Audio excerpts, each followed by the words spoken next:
Racing just is started. We have Mr. Tatler, break, leader start, Alonso, etc. Moving up now the answer is Game Changer. Eichel comes next.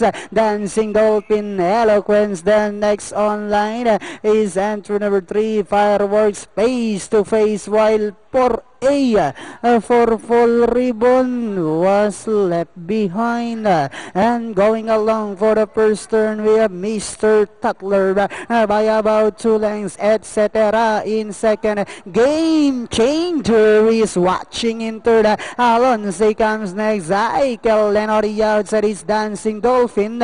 Fireworks comes next. Eloquence, while face to face now running at the tail of the field inside the Tres Octavo, 2 runners fighting out for the lead, etc. Moving up on the outside, down on the inside is Mr. Tatler. Game Changer is on the outside. Then comes Eichel, Dancing Dolphin. Eloquence comes next. Alonso, Fireworks, well face to face now racing in last as they swing for home.